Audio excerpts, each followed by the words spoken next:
Backstage Pass, Institute of Gaming. For more details, contact 70939659659. Sir Sridevi గారు హీరోయిన్గా నటించిన మొదటి ఫిలిం బంగారక్క. అప్పుడు చాలా చిన్నపిల్ల సార్ ఆవిడ. చాలా సరిగ్గా చెప్పాలంటే హీరోయిన్గా అదే ఫస్ట్ సినిమా. అవును, చంద్రమోహన్ అని అంటారు కానీ అందరూ 16 ఏళ్ళ వయసు అని ఇదే ఫస్ట్ సినిమా. అవును. అందులో అమ్మాయి పేరేంటి వయసు ఏంటంటే అప్పుడే పెద్ద మనిషి అయిన అమ్మాయి, చిన్నప్పటి నుంచి ఆడపిల్ల మగపిల్లలతో ఆడుకునే టైప్ క్యారెక్టర్ అనమాట. ఆ అమ్మాయికి సంగీత మాస్టర్గా నన్ను పెడతారు. ఇక ఆ సంగీత మాస్టర్కి వెళ్తాం, ఇది చేస్తే ఆ అమ్మాయికి మనసు ఎక్కడో ఉండేది పడవ. అసలు ఆ అమ్మాయి పెళ్లి చేసుకున్న తర్వాత ఇక అమ్మాయి మళ్ళీ మామూలు ట్రాక్లో రావడానికి ఎంత కష్టపడ్డాడు ఇది అదైనా దాని సబ్జెక్ట్ అది చేసాం. ఫస్ట్ చేసింది దాంతో. అప్పుడు వాళ్ళ అంటే ఇది అడగకూడదో అడగచ్చో తెలియదు సార్, వాళ్ళ అమ్మగారు మిమ్మల్ని అల్లుడు చేసుకుందాం అనుకున్నారా అంటారు, నిజమా సార్? ఆ సినిమా అప్పుడు కనుక తర్వాత సినిమాలు అయిన తర్వాత ఈ అబ్బాయి బాగున్నాడు, బుద్ధిమంతులా ఉన్నాడు, బాగా సినిమాలు కూడా ఉన్నాయి, మన అమ్మాయిని ఇస్తే బాగుంటుందనే ఆలోచన ఆవిడకి వచ్చింది. శ్రీదేవికి రాలా, ఆవిడకి వచ్చింది. ఆవిడకి వచ్చి వాళ్ళ ఫ్రెండ్ ఎవరి దగ్గర అంది, అమ్మాయికి ఆయన్ని ఇస్తే బాగుంటుందేమో అని చెప్పి అందంట. అంటే ఆయన పెళ్ళి అయిపోయిందండి, 2 పిల్లలు కూడా రండి అన్నారా? అంటే లేదు అసలు అప్పుడే పెళ్ళి అయ్యి ఉంటుంది కుర్రాలాగుంటే. అంటే అయితే నేను తీసుకెళ్తానండి, వాళ్ళు నాకు ఫ్రెండ్సే, ఊరికే తీసుకెళ్తా, మీరు ఏం మాట్లాడదు అక్కడ చూసి వచ్చేయండి అని. ఇద్దరు ఆవిడ తీసుకొని వచ్చిన తర్వాత ఇంటికి వచ్చాక చూసేది నన్ను, మా ఆవిడ్ని, మా పిల్లల్ని అందరిని చూసి మళ్ళీ డ్రాప్ అయిపోయింది.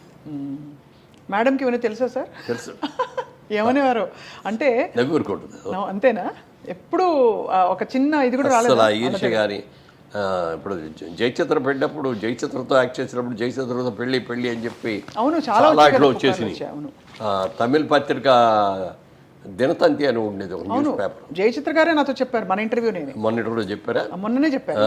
అదే దాంట్లో ఫస్ట్ పేజీలో, మెయిన్ పేజీలో సెకండ్ మెయిన్ హెడ్డింగ్గా వచ్చేసింది మా ఇద్దరిదే పెళ్ళి. నాకు తెలియదు అసలు ఇదేంటి ఇది. షూటింగ్కి వెళ్ళేప్పటికీ తమిళాళ్ళు అందరూ, లైట్ బాయ్స్ అందరూ తమిళాళ్ళేగా, ఇవరదా మురళీమోహన్ అని నన్ను చూపిస్తాను. ఏంటిది ఇవాళ కొత్తగా అందరూ ఇవరదా మురళీమోహన్ అని చూపిస్తున్నారు ఏంటి అని అనుకున్నా. నాకు తెలియదు. సెట్లోకి వెళ్ళిపోయిన తర్వాత ఎవరో వచ్చి అడిగారు, ఏంటి జయచిత్ర పెళ్లి చేసుకుంటున్నావు నిజమేనా అని.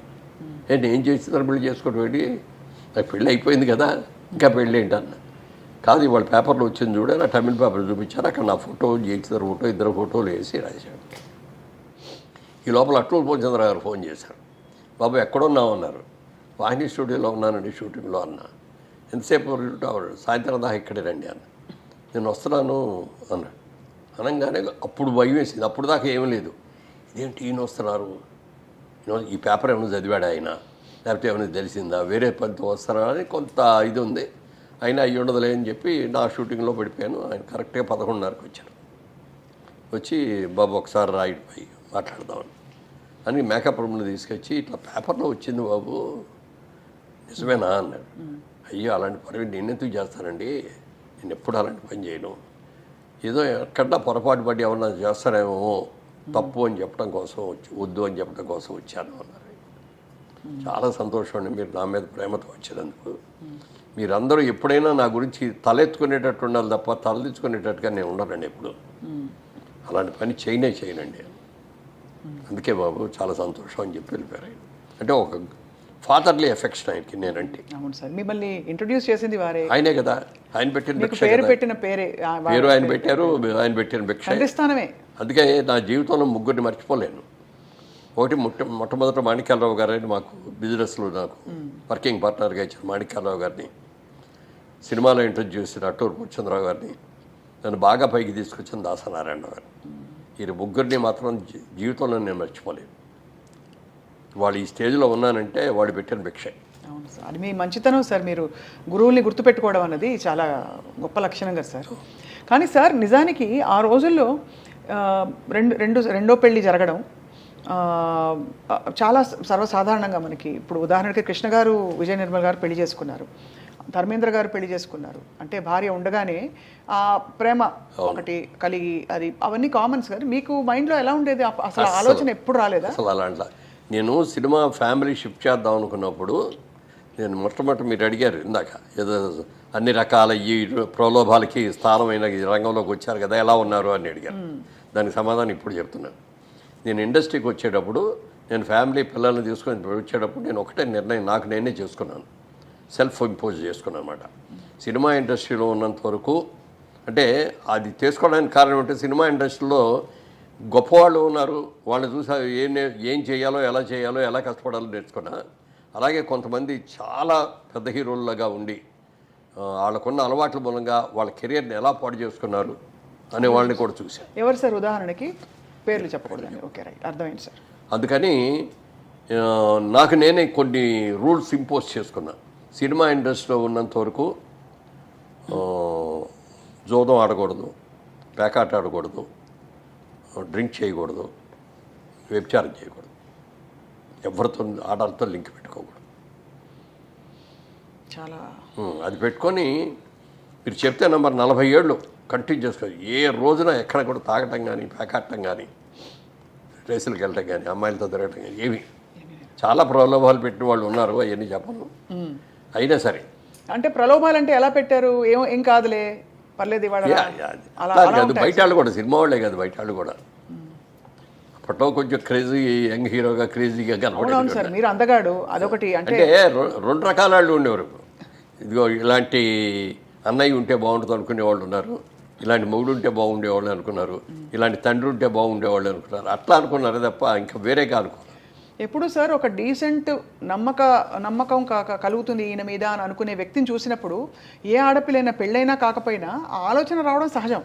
ఎందుకంటే ఈయన నమ్మచ్చు అనే ఫీలింగ్ వస్తుంది, భరోసా ఉంది ఈయన వల్ల అని. సో అలా మీరు చాలా మంది మనసుపడి ఉంటారు. మీరు పడకపోవడం గొప్ప కాదా అని కాదు కదా సార్, కానీ మీరు ఆ నిగ్రహం పెట్టుకోవడం అనేది చాలా గొప్ప, చాలా కష్టం కూడా. ఎందుకంటే అంత కావటానికి కారణం నేను ఇండస్ట్రీకి వచ్చినప్పటికే నాకు పెళ్ళి 2 పిల్లలు ఉన్నారు. రేపు ఏదైనా నేను చేసిన తప్పుల మూలంగా నేను దెబ్బతినిపోతే నా భార్య రేపు నన్ను చూసి ఇదిగో ఇన్ని పెళ్లి చేసుకోవటం మూలంగా నేను ఇలా అయిపోయాను అని అనకూడదు. అలాగే నా పిల్లలు వీళ్ళకి పుట్టడం మూలంగా మా కర్మ, మేము ఇక్కడ వీళ్ళ కడుపులు పుట్టాము, ఇంత చెడ్డ పేరు వచ్చిందో అని మా పిల్లలు అనకూడదు. ఎప్పుడైనా నన్ను చూసి నా భార్య అయినా, నా పిల్లలైనా, నా బంధువులైనా, నా ఆత్మీయులైనా గర్వపడే రీతిలో నేను ఉండాలి తప్ప నేను చూసుకొని అసహించుకునే రీతిలో ఉండకూడదు అనేది చాలా స్ట్రిక్ట్, అంటే చాలా స్ట్రిక్ట్. 40 ఏళ్ళ తర్వాత నన్ను ఎందుకన్నానంటే 40 ఏళ్ళు ఉన్నాను ఊరికి. నేను సరదాగా నాగేశ్వరరావు గారు బాగా ఫ్రెండ్లీగా ఉంటారు, ఆయన అంటే నాకు చాలా ఆత్మీయం. ఐఎమ్ నిజంగా చెప్పండి, నేను నాగేశ్వరరావు గారి ఫ్యాన్ని, ఎన్నో సినిమాలు ఆయనతో కలిపి చేశాను. ఆయన ఒకరోజు అడిగారు సరదాగా, మురళి సాయంత్రం పూట నువ్వేం తీసుకుంటావు అన్నారు. నేను తీసుకోనండి అన్న. అదేమిటయా బాగా నిద్ర పడుతుందా అన్నాడు. శుభ్రంగా పడుకుంటాను, నీళ్ళు పడుకోగా నిద్ర వచ్చేస్తాడు. కాదు 60 ఏళ్ళు దాటిన తర్వాత అప్పటికి క్యారెక్టర్ రోల్స్ వేస్తాను, హీరోలు అయిపోయి క్యారెక్టర్ రోల్స్లో ఉన్నప్పుడు అడిగాను అనమాట. 60 ఇయర్స్ దాటిన తర్వాత కొంచెం ఏదో ఒకటి తీసుకుంటూ ఉండాలి, రోల్స్ అయిన కూడా కొంచెం వీక్ అయ్యి ఉంటాయి, వాటిని యాక్టివైజ్ చేయాలి అంటే ఏదైనా ఒక మంచి డ్రింక్. మామూలుగా సారా కొట్టడం, ఇయ్య కొట్టేసి తాగేసి వాగటం, కింద పడిపోవటాలు, రోడ్ల మీద పడిపోవటాలు ఇట్లా కాదు. నన్ను ఒక మెడిసిన్ లాగా ఒక వైన్ కానీ లేకపోతే మంచి బ్రాండీ వస్తుంది ఫారెన్ నుంచి మంచి, అలాంటివి తీసుకొని 1 పెగ్గు లేకపోతే 2 పెగ్గు అంతే, అంతకుమించి తాగకూడదు అన్నాడు. అని ట్రై చేయన్నారు. అంటే ఇంత పెద్ద ఆయన చెప్పారు, అనుభవంతో చెప్పాడు, ఆయనకున్న అనుభవాలు ఎన్నో ఉన్నాయి, వైన్ దాగి చూద్దాంలే అని చెప్పారు. అందుకని వైన్ బాటిల్ ఒకటి తెప్పించుకొని ఇంట్లో కూర్చొని, ఇంటికి వచ్చేటప్పుడు ఆ రోజున షూటింగ్లో అది 9 అయిపోయేది, లేకపోతే బయటకు వెళ్ళినా ఇట్లా 9 ఈజీగా అయ్యేది. ఇంటికి వచ్చేప్పుడు స్నానం చేసి అప్పుడు డ్రింక్ తీసుకోవటం మొదలుపెట్టి ఆ డ్రింక్ అయ్యి భోంచేద్దాం అనేవాడు 12 అవుతుంది. అప్పుడు దాకా మా ఆవిడ అక్కడే కూర్చుంటుంది తప్ప పడుకోది. వెళ్ళి తను భోజనం, తన స్వహస్తాలతో భోజనం పెట్టడం ఎప్పుడూ లేదు, పెళ్ళైన మొదటి రోజు నుంచి ఈ రోజు వరకు కూడా తనే వడ్డిస్తుంది.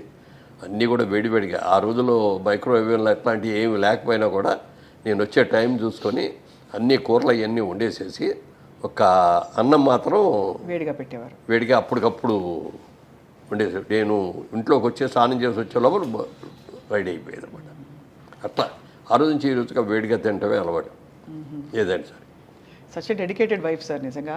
అండ్ ఎంత నమ్మకంగా మిమ్మల్ని మీ వెంటే ఉండి మిమ్మల్ని నమ్మకంతో అంటే ఇండస్ట్రీలో ప్రోత్సహించడం అంటే సార్ వైఫ్ సపోర్ట్ లేండే మనకు అన్ని రంగాల్లో పార్ట్నర్ సపోర్ట్ ఉండాలి. నువ్వు ఎంత సంపాదించినా, ఎంత కీర్తి ప్రతిష్ట, ఇంటికి వచ్చేటప్పుడు హ్యాపీగా లేకపోతే ఎంతకంటే దరిద్రం ఇంకోటి ఉండదు. ఎన్నో ఈ ఫ్యామిలీస్లో చూశాను నేను ఇట్లాంటివి కూడా. అది వాళ్ళ తప్ప వీళ్ళ తప్ప అనేది పక్కన పెడితే అనుకూలమైన భార్య రాక అనుకూలమైన పిల్లలు లేకపోతే ఆ కుటుంబం ఎంత సంపాదించినా ఎంత పేరు ఉన్నా కూడా వేస్ట్. అవును సార్.